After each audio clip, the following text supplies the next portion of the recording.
السلام علیکم فرینډز. مونږ ته پته ده چې لوی اختر را روان دی او مونږ ته دا هم پته ده چې په لوی اختر کې مونږ لایو سټاک انیملز ذبح کوو. لایو سټاک انیملز فار ایگزامپل کاو، بفیلو، شیپ، ګوټ. نن به مونږ د بایو سیفټي په باره کې خبره کوو. د دې لایو سټاک انیملز نه مونږ ته کمی بیماریانې لګي او د دې بیماریانو نه د بچ کېدو لپاره مونږ له څه پکار دي. نن به مونږ د دې په باره کې خبره کوو.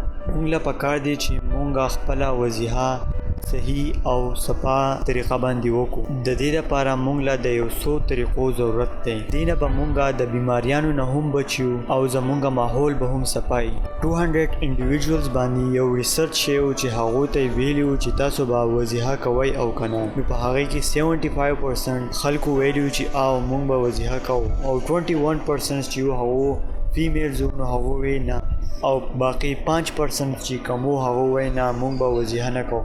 نو په دومره غټ تعداد باندې چې خلک وضیحه کوي نو د هغې دپاره به د ډېر زیات د سیفټي او د ښه انتظام ضرورت. نو په پاکستان کې دومره ښه د صفایي انتظام نشته. نو مونږ له پکار دی چې مونږ خپل حفاظت په خپله وکړو. په لوی اختر کې مونږ له د یو څو شیزونو خیال ساتل لازم پکار دی. فرست تاسو چې کم ځناور اخلئ چې هغه تاسو بیماري خو نشته. سیکنډ تاسو چې کم ځای وضیحه کوئ هغه ځای چې مکمل صفایي. اول به مونږ زوناټیک ډیزیز په باره کې خبره کوو.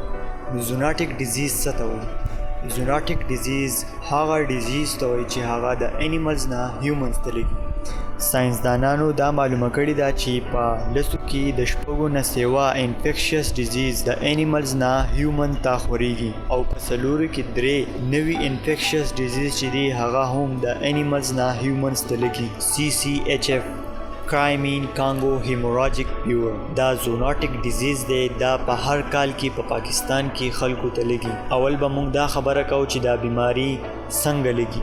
زوناټیک ډیزیز په څلورو طریقو باندې هیومنز ته لګي. ډایرکټ کانټیکټ، انډایرکټ کانټیکټ، ویکټر برن او فود برن. ډایرکټ کانټیکټ داسې چې د انیمل بلډ، سلایوا، یورین، میوکس یا تاسو یو انیملز ټچ کوي نو د هغې د وجې نه دغه زوناټیک بیماري لګي. انډایرکټ کانټیکټ داسې چې داسې ځای چې په هغې کې ټول انیملز اوسیږي یا یو شی چې په هغې کې انیملز څه خوراک کوي. په لوی اختر کې زیاتر کم ځای کې چې دا انیملز خرڅېږي هغه ځای کې به ډېر زیات خیال کوئ. او ویکټرن برن هغه ډیزیز دی چې هغه د یو انیمل ته وچې فار ایگزامپل ماسکیټو. فود برن داسې ټرانسمیشن اف زوناټیک ډیزیز دی چې په هغې کې د انیملز کم تاسو کم خوراک کوئ هغه کنټامینیټډ وي، د خوراک قابل نه وي. کم غوښه وي، ویجیټیبلز وي چې هغه کنټامینیټډ وي، انیملز د وجې نه هغه انفیکټ شوی نو د هغې د وجې نه هم دا ډیزیز تاسو ته لګېدی شي. ناو اوس مونږ له څه پکار دی چې مونږ د زونوټیک ډیزیز نه بچ وي. د زونوټیک ډیزیز نه د بچ کېدو دپاره فرسټ اف آل مونږ له پکار دی چې مونږ خپل لاسونه صفا ساتو.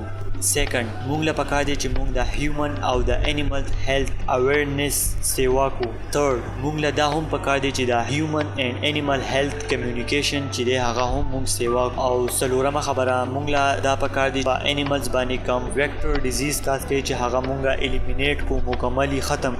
او بله خبره minimize contact with the wild animals. مونږ له خوراک صحیح طریقه باندې پخول پکار دی. اول د هغې ښه صفا کول پکار دی، بیا د هغې پخول پکار دی. مونږ له د ښه اوبو سره کانټیکټ ډېر کم پکار دی او مونږ له د ښه پروټیکشن پکار دی د خپل ځان چې داسې اکوپمنټ مونږ یوز کوو چې هغه مونږ د یو شي نه د ګنده ځای نه مونږ بچ کوي.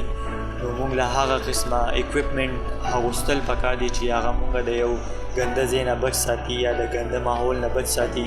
دا یو څو خبر دی چې دا مونږ له لازم پکار دی چې مونږ د زونوټیک ډیزیز نه بچ شو. انشاءالله نیکسٹ ویډیو به زه په CCHF کرایمین کانګو هیموراجیک فیور باندې زه جوړوم چې دا څنګه راځي، څنګه کاس کېږي او د دې نه د بچ کېدو دپاره مونږ له څه پکار دي او مونږ له صحیح په سیف طریقه باندې وضیحه څنګه پکار ده. که تاسو زموږ د فیسبوک او انسټاګرام پیج ته راتلل غواړئ د هغې لینک په ډسکرپشن کې دی.